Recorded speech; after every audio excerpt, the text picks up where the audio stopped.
once again. As you know, we so often do, having somebody on the show who wears many hats. Tonight, Phillies hat, but he is a writer. He is a journalist, author, community organizer, worked for the city for many years, program coordinator. Please welcome Damon Williams to the show. Woohoo! I'm Mr. Williams. Oh, wow. Thank you for such a layup, guys. I appreciate it. And again, I'm humbled to be here. So thank you. Yeah, absolutely. Now, you've got the... You say that now, in like 5 minutes, you'll be like, what am I doing? It's Friday night. Why am I hanging out with these guys? Oh, my God. So you're rocking... Speaking of many hats, you're rocking the Phillies hat. Opening day is next week. Do you think we're gonna actually see some sports this year? You'll probably see it, but not in person. Right. I think it'll be played because it's just too much money involved. At some point, they're going to have to make a decision, and on a business level, they're going to have some sort of cutoff point. So they're probably going to play the games, try to recoup some revenue, but we'll probably just be watching from our cribs, man, or our phones or whatever.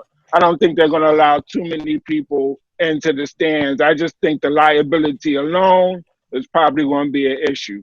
You know, all it takes is one or two cats to sue, and that thing turn into a class action, and I mean, it could get messy. So, I want it to be sports. I read the ESPN report about, you know, the Phillies and the Eagles not being allowed to have fans in the stadiums.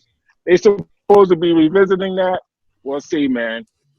But I just don't see. I think sports will be played, but we won't be able to see it in person. Yeah, I got Philly season tickets. I ain't rushing down there anytime soon. Oh my God! But it's like everything else. It's like they you hear one thing one day, they're like, okay, no fans at the games. And you're like, okay, you get yourself mentally prepared. You know, in this crazy world. And then the next day they're like, okay, wait, maybe we will have some fans. And you're like, come on, man, don't play with me. Yeah. Like, just tell me. If you tell me you're not gonna have fans in the stands and you want to pleasantly surprise me later, then I'll take that. But don't say tell me the truth. Don't say one day there's no fans. Next day say, okay, maybe we'll have some fans. I mean, we're already because that's the lights on the line right there. Well, that's man, like when they talking like that, I just don't think they're taking it serious. I feel like the mayor and the Phillies said no fans, and Jeffrey Lurie was like, "Hold up, just a second. We need to discuss this first." Yeah, that's right. So Dame, it's man, similar to like with the school thing, man. You know what I'm saying? The schools are like, you know, a couple of days a week. You know, maybe Tuesday, Wednesday, and then next week is going to be something different as far as that go. So. You know what I mean? Leadership, bro. Leadership. How's quarantine been for you, man? What you been up to during this time? I've been really writing, man, doing a lot of virtual class. I just wrapped up a spring session with the Philadelphia Writers Conference. And I gave a class on news writing from A to Z. Just broke them through a quick 6-week class on that.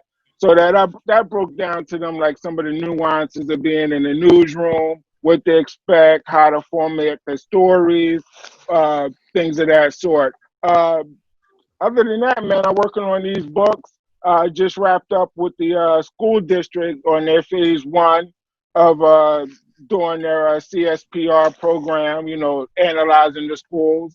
And, what's CSPR mean? That's the Comprehensive School Performance Review.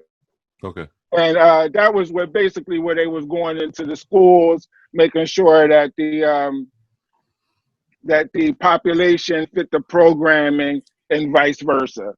I don't want to say that it was about closing schools in the end game because I don't want to put anybody out there like that. But you know, put them out there, man.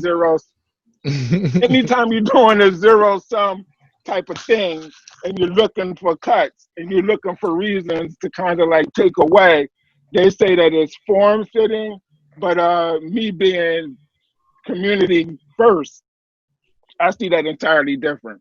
I see that as a push to like straight close schools under the guise of some type of reform and improvement. I don't mean to preach about that, I'm just saying No. I still got one kid left in the public school system, so I take that real serious. Hold up, Dame. You almost done? You almost out the house? Well, I got my boy is out the crib. He in his second year Albright. So, Wow. I got a college youngin who, thank God that he escaped all the sins of the father, didn't visit the son. So I'm glad of that. And my daughter's in 10th grade. So, that's how time do, Reeve. That's how it Right. go, man. Right. So Right. I'm really keeping an eye on that and just maintaining, man. Just, taking things as I come, mocking these newspapers online as I do, So, Yeah, I think that's one thing. they talk the game, but they not really, about it in certain ways. So Yeah, I think one reason we wanted to talk to you is because you've been on the inside both with newsrooms, but you're also a reporter who's covered a lot of politics. You've covered, with absolutely. the Daily News, and then you've also then actually been in the Senate, so you've seen politics from the other side. So Yeah. we're talking about two things that are really under fire right now, which is the news, as you were just saying, and also local government. And I guess we'll start with the news. You were with the Daily News for quite some time. You were with the Tribune for quite some time. And you've been there as we've seen a radical shift, right? Like when you started, journalism was one thing. And what journalism is now is a radically different thing. Absolutely. What's your view on both what you were doing when you started and what you see it as now? Well, when I started, I was really brought up by the old school type of cats in the game, the Elmer Smiths, the Paul Mariniacs, the Flies of the world. And they're the ones that taught me the game of how to have integrity in your writing, how to be fair. If you don't like something, you cannot make it personal, excuse me, as a reporter.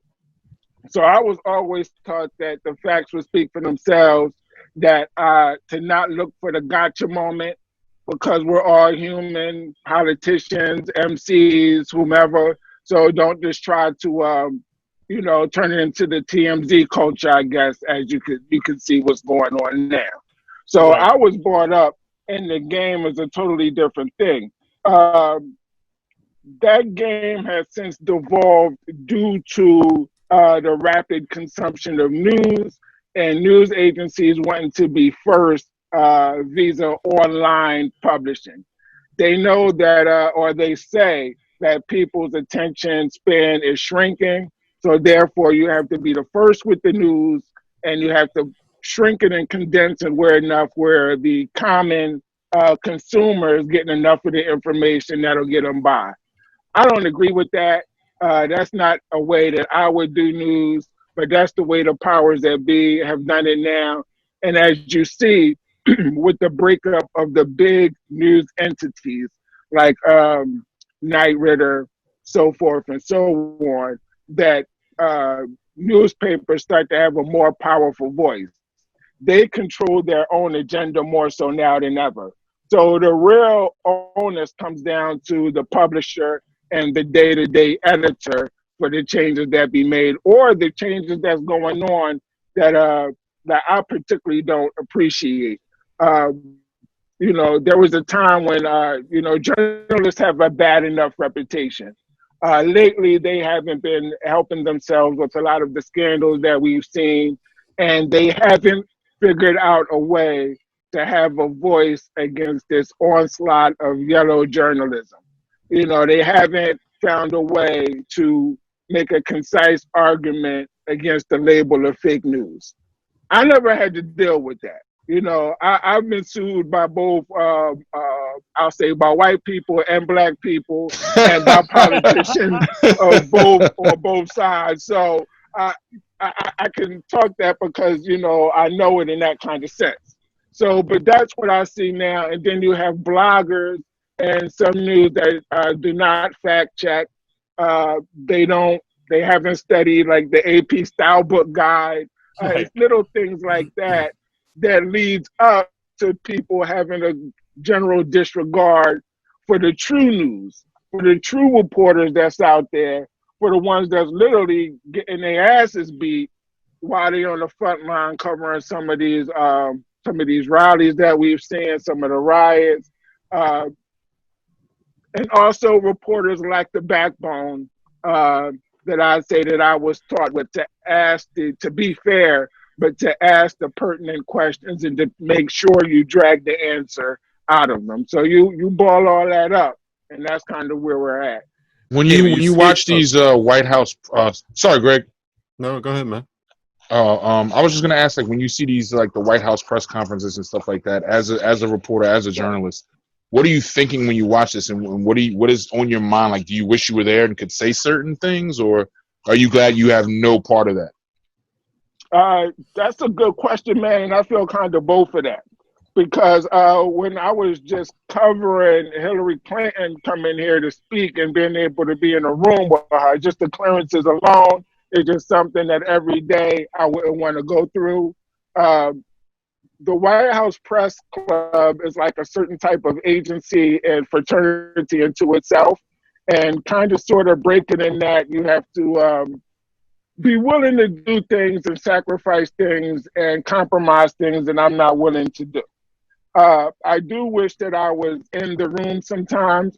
I do absolutely wish that the journalists that were there, some do, but I wish that they would stay more so on point, make sure that that the president or whoever they're talking to, but most likely the president, either is forced to walk away or answer the question. You know, he shouldn't be allowed to dilly-dally. He shouldn't be allowed to get away with the offensive comments and stature that he has. Reporters in the White House room need to really have, you're seeing it now, but they really need to stick up for one another, and they really sort of need to treat it sort of like the tail end of the Nixon administration. But, you know. Yeah, I've often wondered when you watch that, and when the press secretary or the president just move on to someone, I'm always wondering why the next journalist just doesn't ask that same question and just keep asking that same question over and over again. Are you absolutely? Is that what was happening at the end of the Nixon days? I'm sure that it was, because the press had a big job in dealing and him getting him putting his resignation in. It started with the coverage. It was slow, but once the Watergate coverage started, reporters were hammering Nixon and making it sure that, you know, the greatness of the country, as it were, is greater than him. So in a lot of respects, the media kind of helped drive Nixon to his resignation. Since this is improbable with this president that we have now, it's imperative, I think, that the media should do more of its job. I know that they're frustrated. I know that they're flabbergasted. I know that they're tired. And I know that they're being browbeat by this guy every day. But they are the ones that have the power. If they were to realize that, if the press as a whole would realize that they have the power in that room when they're covering this president, and they acted as a tight unit like that, you would see more information come out of it. But each reporter there has their own agenda as well. Each reporter is trying to curry their favor for the next administration. They know that things are going to likely go the way they are.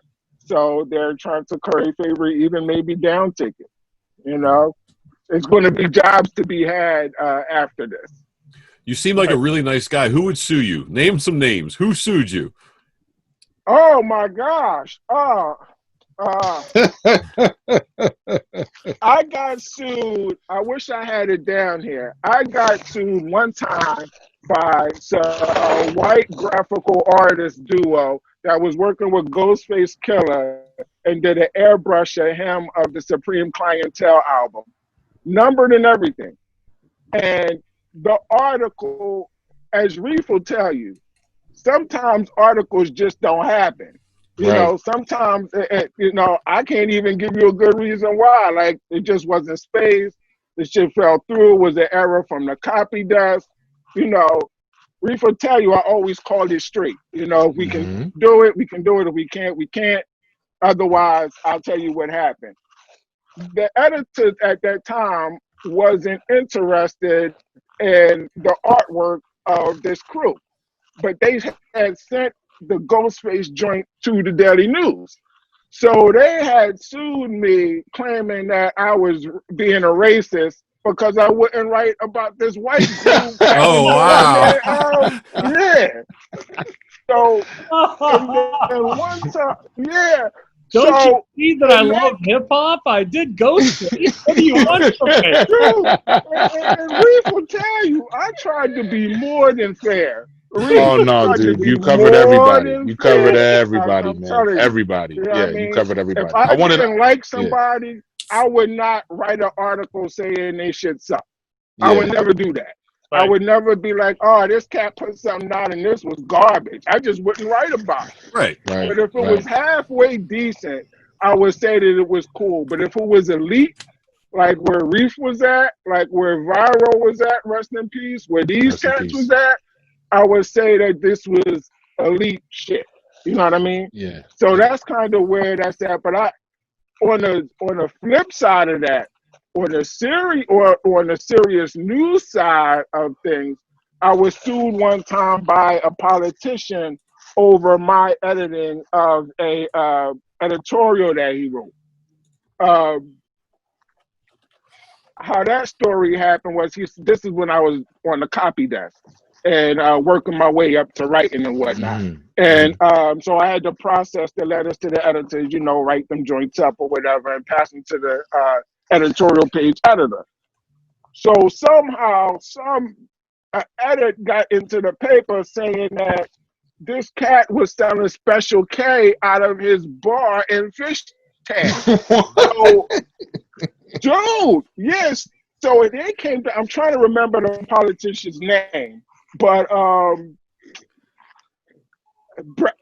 Johnny Doc. It was Johnny Doc who sued me. Wow. Who sued me. That sounds about right. That sounds about right. Yeah. So, and he probably was selling K out of that fucking bar. Did you win? Did you win? Oh, let me tell you how this shit went down, man. So the lawyer comes to the Daily News. Inside stuff with Johnny. The Daily News, the editor, Johnny Doc editor came to Daily News worked up. Like something that's happened. I don't know why you're insinuating my client is some kind of big drug dealer, got Fish Town locked down, but somebody needs to do an apology and somebody needs to be fired. So Zach Starberg, who was the publisher at the time, called everybody from the editorial staff in that had anything to do with the letter, right? And I know my colleagues and whatnot, and you know, we all get down, and I'm people. So I'm not going to say that somebody did something and that they didn't do it. And besides, I'm innocent on this shit. So Zach Starberg is literally reading the letter, and I get my heart start dropping because I remember processing the letter. So I'm like, oh shit. Okay, Zach, y'all, that was my letter, but I surely wouldn't say that, you know, he's trying to pump, you know, Special K out of some bar. You know, that just don't make sense. Where would I even get that from? Well, he is suing us, and you gotta have to go make a statement. Dude, hey, we made a statement in the office of George Bachetto. Oh, yeah. That's the guy suing to save the Columbus statues. Yeah, I'm telling you, his office looked like something really out of the movie. You go into that joint, it's like rich oak panels, like leather boxing gloves in the joint. It looked real it looked real devil's advocate up in that. Teddy Roosevelt's office circle. I think he's involved with the boxing commission too. Cause I was shook from when I took a first step in the joint. So now I'm there with his lawyer. Johnny Doc comes in and we look at each other and we give each other kind of blank looks. Like, well, we don't know each other. Daily News editor, the Daily News lawyer comes in. I never seen her. I just know that I had a lot of paperwork beforehand. So it's George Bachetto, Johnny Doc, the Daily News lawyer, and me. I'm the only black dude in there, of course, right? So, and I'm really like shaking, like, yo, I didn't do anything, but I think they really gonna fire me over this joint. Right. This is this is before I was writing like that. So it would have been no kind of steez or nothing in the paper. Right. Yeah, right. So what happened was the lawyer George Michelle's like, do y'all know each other? I'm like, I never seen dude a day in my life. I don't even know because I wasn't covering politics like that at the time to know it. And Johnny was like, well, I guess I don't know, dude. He don't look like a political type of enemy, anything like that. No subversion, no kind of thing going on. So, well, we just need a written apology from you saying you did it. And I was like, whoa, I know about signed documents and all that, so I don't Let's know back it too up. much Back it about up. me signing exactly about me signing something. So we step out the office. The lady from the Daily News was like, just sign it. It'll go away. Just sign your name. It'll go away. Sure. You don't have to worry about that. And I'm like, but that's saying that I did something that I did not do. All right. So it ended up that George Richetto was like, we will have future considerations on that. Next thing I hear about it, it like fall off. Months pass, it comes out that the editorial page editor had a beef with Johnny Doc and slid that in there as it was going out the print. Oh, wow. So that's Did you get an apology from everybody for that? Like, damn, they could have ruined you.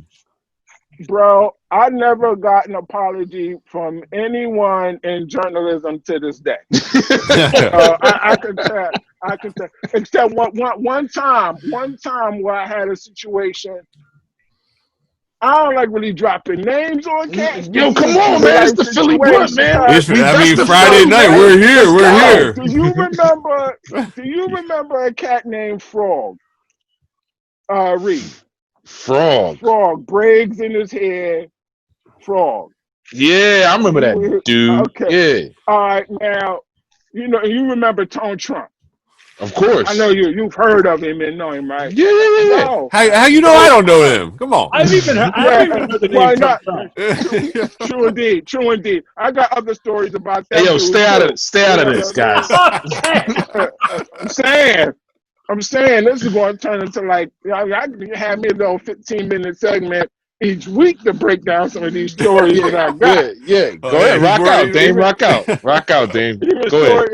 Even stories on Reef. I don't even know if Reef remember the time in New York, and he had a show, and I was getting a tattoo from the Lords of Brooklyn, and you did a joint at the Knitting Factory. Yeah. And it was like a midnight joint, and we went. I'm sure it was. I probably went on at 3 a.m. Yeah. All right, but so the only thing, man, that really got real to say, like, how things was like Frog, man, for real threatened some gunplay, and that's how I knew that things was getting a little bit out of hand. This is a dude that was upset because I mentioned everybody else in the article and didn't mention him. Oh, you dig that? Christ. You didn't dig that, right? And I've already written a couple times about this dude, right? But it just so happened that this was a bigger event that he was just kind of attached to. This was back when everybody was digging Bill Cosby and that whole anti-gun violence, be a better dad thing type that. And he kind of piggybacked on that and did some local things and whatnot. So he kind of flipped from music to try to put it, how cats try to move around and whatnot. So anyway, man, and I done wrote about this dude like 3-4 times. And so he called me up hot at the Daily News one time. And I'm like, yo, what's up, Frog? Because the phone rang. I'm like, yo, what's up, Frog? What's going on? Next time I see you, it's going to be something. I seen the article. I'm like, whoa, what are you talking about? It's like, you didn't mention me, man, and all of that. You gotta die now. I'm gonna show you how real it is next time I see you in the street. I'm like, oh my God, what are you? And then I get to my, First of all, are you calling a sitting reporter at his desk threatening him? That's a state law, cuz right there you in trouble with that. You can't really be doing that. Right. And then he talk about he gonna break out the guns when he see me. I'm like, all right, and Reeve. Now I'm like, a nice cap, but dudes forget I'm from the bottom. You know what I mean? So that kind of got a little bit of that up in me. So I tell Tone Trump what happens. Tone Trump drops out of a thing he was doing with him. He tells his man at City Hall, stop working with Frog over it. Yeah. That's how that thing comes. Next time I see Frog, it's at Lataza, and I'm judging this DJ battle. And you know how I roll. It was never like I roll, like super deep or like I was like anything like that. So here comes Frog again, all drunk. I'm like, if it's gonna be it, it's gonna be it. This dude come in all drunk, slobbering on me, man, like trying to kiss all on me. Like, oh, damn, I'm sorry, bro. I just love this culture so much, man. I would never do anything to you, man. You my brother, man. I love you, man. It's just that I love this culture. And I'm like, man, get up off of me for a second. So, yeah, man. So it's been some times, man. Yeah, cuz that was a fraud dude right there. So, so a little backstory for saying that. Yeah, for a little backstory for the people that don't know our history or your history as far as the hip hop scene in Philly. Like you were the first person that I ever knew to have a weekly column that was dedicated to all the new music and shows that were going on in the underground hip hop scene in Philly. What drew you to that, and what made it important to you to highlight that? Because it had never been done before. And I mean, you didn't just meet us, you had us come to the Daily News. You had us take our photos with these guys that take photos for, mayors and presidents when they come to town. And I remember the looks we would get sometimes when we were walking through the hall, and your dreads would be bouncing, and we smelled a little heavy. I mean, and I had so much respect for you because you could see people kind of confused, like, who's this guy? Like, why is he bringing him up here? And just tell us about how you decided to do that and what made it special for you. Yeah, thank you for asking that, man. And I want to say, people may think that thing hopped up overnight. Like, just all of a sudden Friday it was in the paper. It took me a year to get to that point. Before you even seen the first, hip hop headquarters piece, it was a year prior to that convincing the Daily News that they needed it. And my approach was that I was taught to provide the paper with something that they lacked, right? So they've had jazz, they had pop music, but they didn't have reggae. They didn't have like local hip hop. They damn sure didn't have that. They didn't really care. They didn't really care. They act like this whole, creative community didn't exist, right? And I'm trying to put them on to it. And in that time, I'm doing like little writing, showing them that I'm technically able to do it. Because this is about to be a big shift for them and for me at the paper. So Mike Days was the editor at the time. And I was like, yo, you need to have some hip hop in the paper. You're missing a whole segment. Cats don't have a reason to check the paper out, but if you shed some light on them, they do it. For a solid year, I've been after Mike for that. One day, he must have just got tired of me like asking or something, and he was like, all right, turn it around for tomorrow. At that point, I was like, shit, I didn't think that he was going to ever say yes. I wasn't really prepared to turn something around for the next day, especially for the next day. So I relied on my old instinct of listings. Started with that. Make sure that I started to get to know the artists, know their pattern, know the shows that we would have in like a Silk City, like a Lataza, get to know the promoters there. So I would make sure that that they were solid on that, because I never wanted to do like a show write up and then it not happen, or come out and something shady is going on or something like that. I gotta tell you, Reeve, it was like Herculean effort, bro, to get them to accept what we was doing. It really was, because you had a very old school kind of look at it. People at that time, especially in the late 90s, early 2000s, looked at like hip hop more as like a thug type track where they were scared to touch it. Nowadays, they glamorize the shit. Nowadays, you go to iTunes, you see that people, oh yeah, he did 5 years for this, he did 4 years for that, and all that. But when I was writing that Cats was just coming home, they wanted explanations on that. And if it was coming home, like, you know how Cats talk? Yeah, he just came home and he put this together. So I would want to catch the most natural voice as possible. So I would want to keep that quote in the joint, and that would get flagged by like 5 editors. Whoa, what do you mean it's coming? What does that mean? And then I would have to explain it to them in a way that would make it palatable enough for them to want to publish it. So it was a lot of fights. So you're talking about like changing, you'd have to change your slang and things like that? Absolutely. I had to get super creative to write around the slang, but make sure that it was still respected by, by the Reefs of the world. Right. Because I wasn't just doing it for fun, and I wasn't trying to, take no light for myself.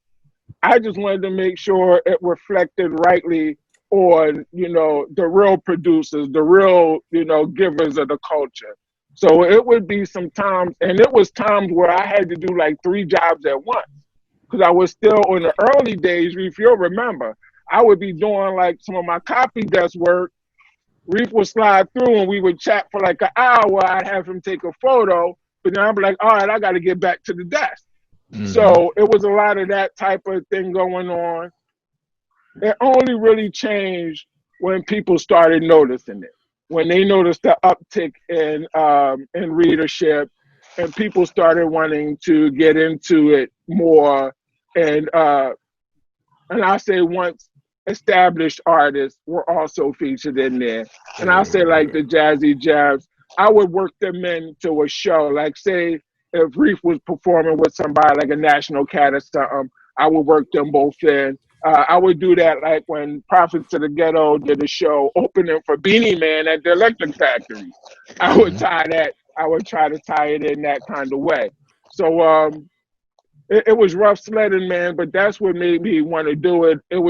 I just wanted to provide a voice to a craft that I really wholeheartedly appreciate and love. It's I might not like every MC. I'm a critic. So I'm not going like I got a high bar on shit. So, but I feel honored to be the one to be able to have covered it.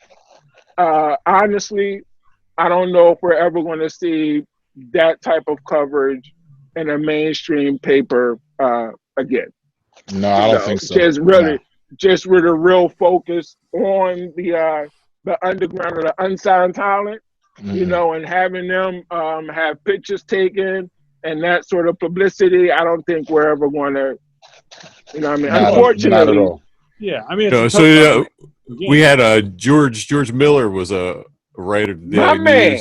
He's been a guest here. He just commented live on Facebook. He said, Damon used to bring all kinds of characters walking through the office, handing out CDs to a bunch of journalists who looked really confused. Exactly. The looks we would get up there, man, were golden, man. Right. They were golden. Yeah. No doubt about it. It was beautiful, though. It was beautiful because that was forcing them to open their eyes. And you could tell that some was really like scared, like, especially when like 2 or 3 or 4 cats would come in. You know what I mean? Oh my God. I was doing this joint. Like Cats was notorious for that. Burn All Stars would bring like 20 dudes through. You know what I mean? I'd be like, yo, we could not fit all of these cats in here. And y'all really giving security an issue. That's when I started sending the photographer out to the record stores. Remember, we did that holiday. I don't know if you remember. We did that holiday shot, and it was like Steph, it was you, and it was like Supreme, and it was all of us all of y'all pretty much in the picture. So I would send them, out to do it. Reed don't know because he did like a million type of joints, and but it's all archived in the book. Nice. Yes. What kind of look would Stu Bykowski give you guys? Oh my God! That guy since he was in his office, he would either be gone by that time or his office would be closed, and he would not. He would be straight oblivious to it. I purposely did most of the photography at night because that was one. Cats is working, so it's better to have them at night. Two, the photo department was less busy at night. So I knew we could get into the photo room and it not be too much drama.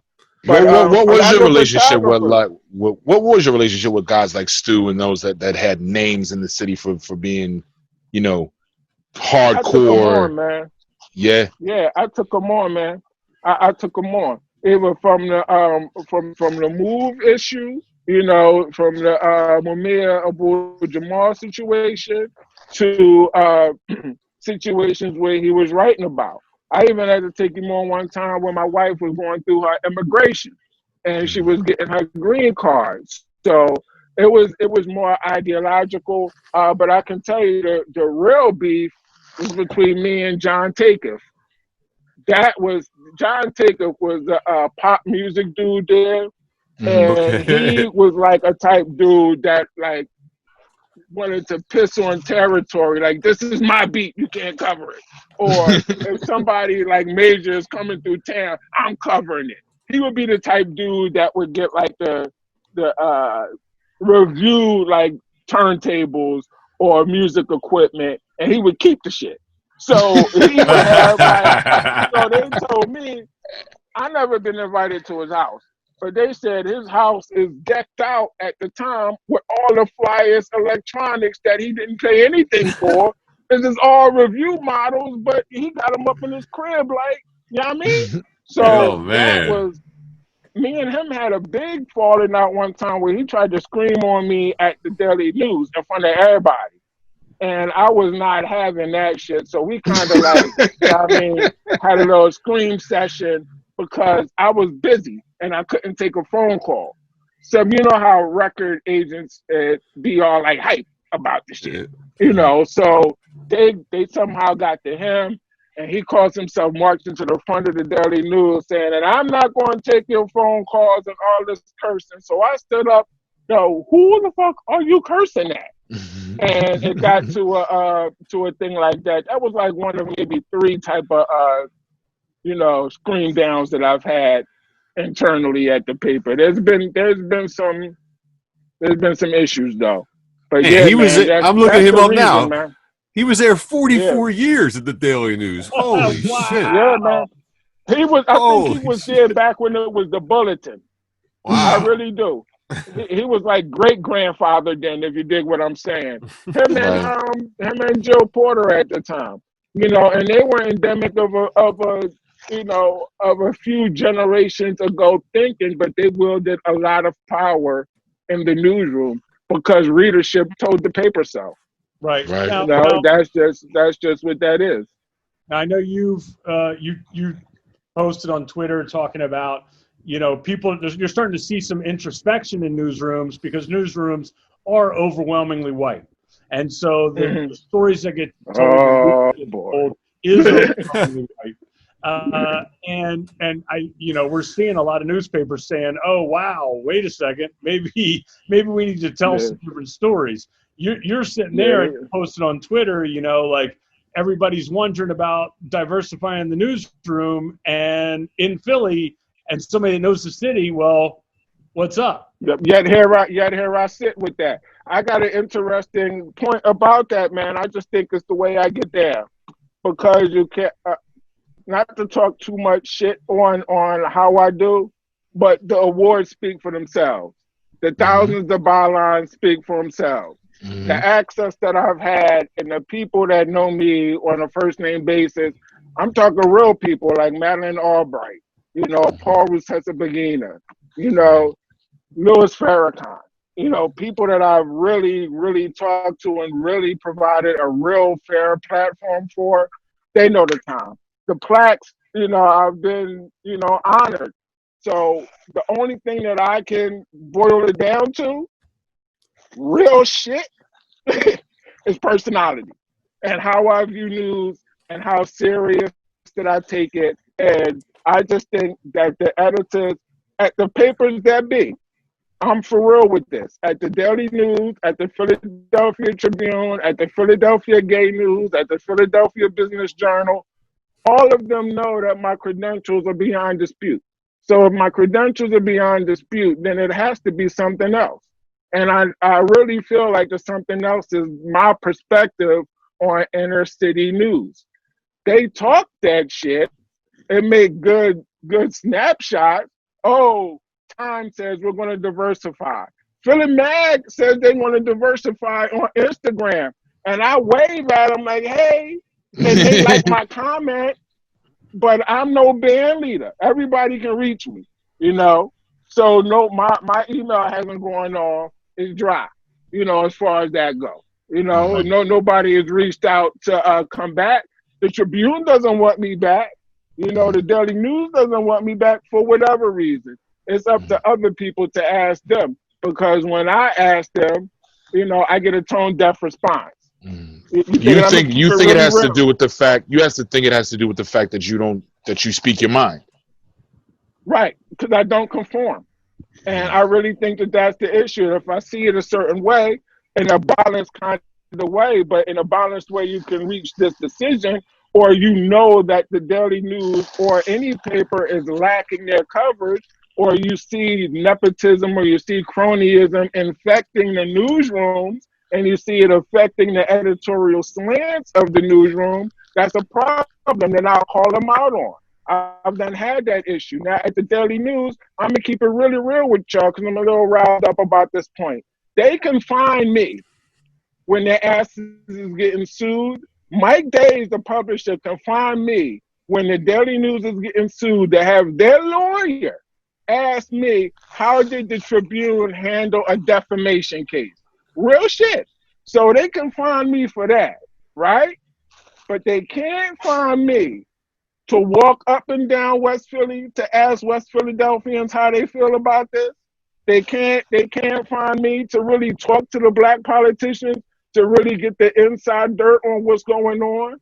They can't come to me when they need somebody to ask real questions about the budget or real questions about the school district, but they all talk it.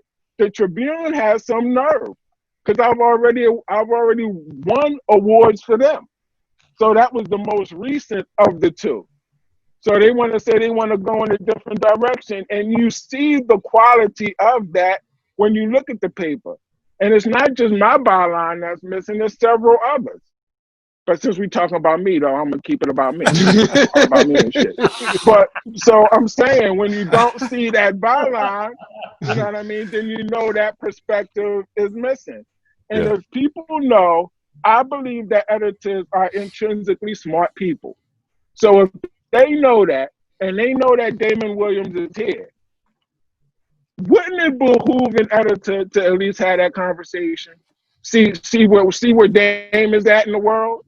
You know, that's all I'm saying, and that's what I meant by that tweet. So they should be ashamed of themselves. All them organizations need to be ashamed of themselves when they talking it and they seeing that they need, especially here in Philly, where you got it ready made.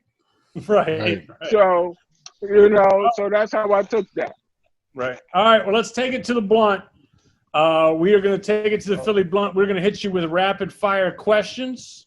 You're going to give us rapid fire answers. I suck at social media and pop knowledge. I can tell you right now. So we'll keep it more personable. We've seen your Twitter account. We know. Yeah. Cool. All right. That's pretty sparse. All right. Where would you most want to have a second home? In the Caribbean. Where was your And, what's your favorite venue in the city that's no longer here? G's Black House. Oh wow, yeah. Yeah. You have to pick one: Jimmy Rounds or Ryan Howard. Ooh. Jimmy Rollins. That's the correct answer. I'll be there. Who is somebody you saw back in the day that was one of the greatest performers that you ever saw, but they didn't blow up? Oh, I would have to say MC Breeze. I would have to say MC Breeze. I'm gonna keep it really local. And I've had long talks with him about that, and it's just a shame. I just say that. But it's definitely him. Is he the guy that did the Rocky song? No, he did. Love it when he's wrong. At the name. Yeah, I love it when he's wrong in underground hip hop. Love it. Breeze is from the way back days, man. Yeah, the Schoolie D days and whatnot. Schoolie D days, so, yeah. Dame, what do you prefer? Writing for a organization, a newspaper, or writing for yourself? And what's the differences, would you say? When you're writing for yourself, you control your output more. But it's more breathtaking because you're trying to eat off this. So you gotta also be able to sell it. I'm a bitter old school cat in a lot of ways, man. I see a lot of reporters just straight stealing money, and there's a lot of that going on right now. But it's good work if you can get it. You know what I'm saying? So I'll put it like that. It depends on how much you cared. My problem at the Daily News was that I cared too much. So that was that. But probably writing for myself. Okay, I was sorry. I confused him with Joe B. Ellis. Who the hell is that? Joey B. Ellis did the Rocky V song. You don't know Joe B. Ellis? Reef? Come on, Reef. Yeah, come on. You don't know Joe B. Ellis? Come on. I thought, all right, Damon, do you prefer to eat a grilled cheese or a BLT? It's going to have to be a BLT. I'm not a cheese guy.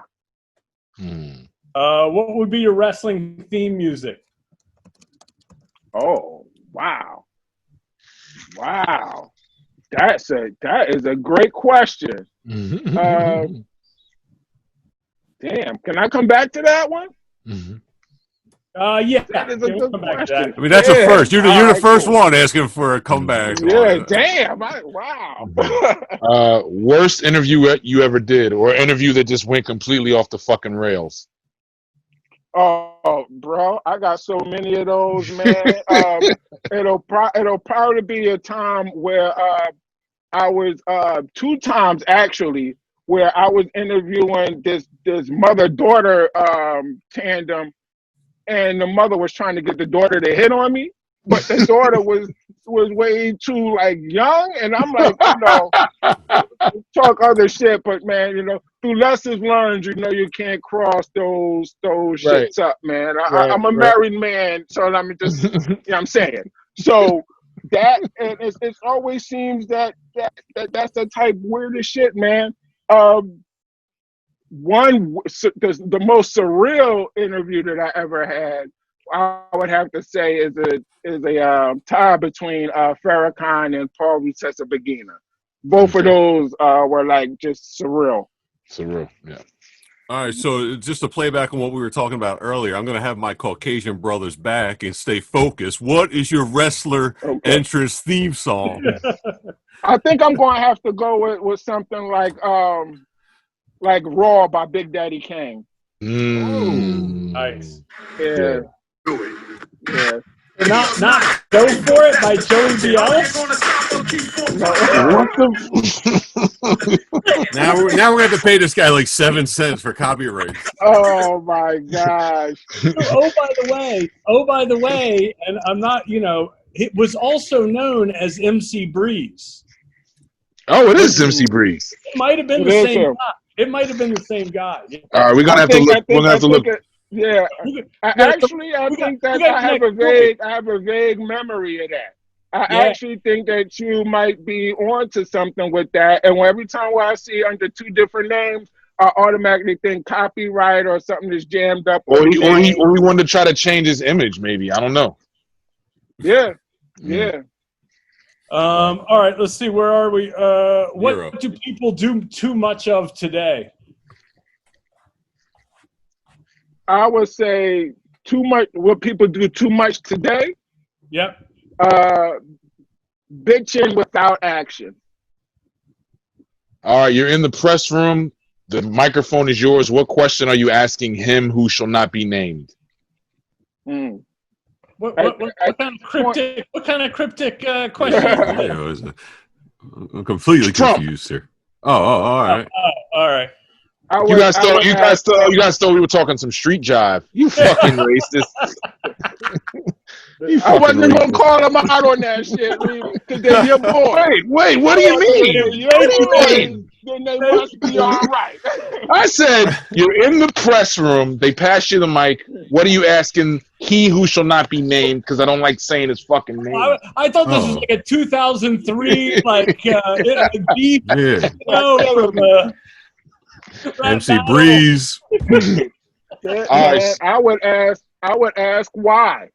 Why? See, if I'm just hopping in fresh right now, I just need to know why. Why have you failed so miserably? I mean, he has excelled at failing. Yeah. I want to know what makes him so good at failing. Right. That's all. Yeah, what's the secret? What's the secret to the success? Your epic failure. I mean, it's like he must be on the steroids of failing. I mean, he must get injections like every night. Losing enhancing drugs. So much losing. Oh my gosh. Can't get enough of this shit. All right, go ahead, Greg. Finish it up. You got a favorite Nick Cage movie? Oh, shit. That would probably be, I do, as a matter of fact. I was just watching Everyone does. the other day, but he got his ass with the gnat. So I'm going to have to go probably with National Treasure 2. All right. Nice. Oh, 2. He goes 2. So, right. I like Con Air for me. Con Air. I was hoping he was going to say Con Air. That was good shit. That was good too. That was right there. So I want to wrap it up with a movie because tonight, you see my backdrop.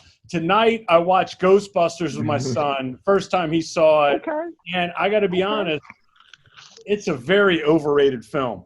It is. It's overrated, but Ghostbusters 2 shits all over it. Yeah, it's more in the historical era context. You gotta look at it kind of like that. We look back on this shit and think that it's fly. Yeah, it's from the 80s. It doesn't hold up in 2020. Yeah. It's like Showtime has been running all summer Back to the Future 1, 2, and 3. I mean, I don't know what is going on, but they have been running that. I think that's a white. That's a white thing. Yeah. And RoboCop. Oh, RoboCop's all right. Yeah. Remember when RoboCop shot that guy? That's going upstairs right now. We just got 4 old guys reminiscing about the 80s right now. That's I'll tell you. This is our podcast now. This is what we do now. Podcast. My collection. If y'all come across any Generation 1 Transformers, I'm your guy. Because I am putting that collection together. It got to be the authentic joints, though. Like when Megatron turned into a gun, and not that other shit he turns into. Right. So, yeah, so Dane, where can people reach you at, man? Where can they give us all your links, or where people can get your merchandise, all that other stuff? I play things real low key, Reef. You know that, man. You can catch me on Twitter at DCW, Facebook Damon Williams. I ain't hiding from nobody. You know what I'm saying? So that's it. I do appreciate, the dozens of folks that did pick up the joint. I also seen that Amazon had it on sale for $42. Yeah, don't buy that from Amazon. Go to Create Space and pay the $11 that you should be paying for it. For sure. I appreciate. And I also want to say that, if you said that you guys was appreciative, I'm much more appreciative because y'all allowed me in. You know, For sure. y'all had to trust the press too. You know Yeah. what I mean? Who is this guy talking about? He he's covering this. I never seen this dude before. Right. You know what I Right. mean? So Yeah. it took I'll say trust. you It were took always trust from the fair. community. So Yeah, you were always fair, and you were always, like I said, you're very helpful in a lot of people's careers. And you're someone that when your name comes up, it's always nothing but respect. So I was happy to have you on tonight and kind of return the favor a little bit. You know what I mean? oh, I appreciate that, brother. And keep doing your thing. All y'all keep doing your thing, man. Y'all have a subscriber for life now. Believe that. So, Damon, you were talking about doing a weekly story with us. So just reach out to our agent and lawyer, Yeah. George Pachetto. He'll handle everything, I'll Yes, be good to circling catch up panel, with him. boxing gloves. Yeah. You know what I'm saying? Yeah. Shit, that guy.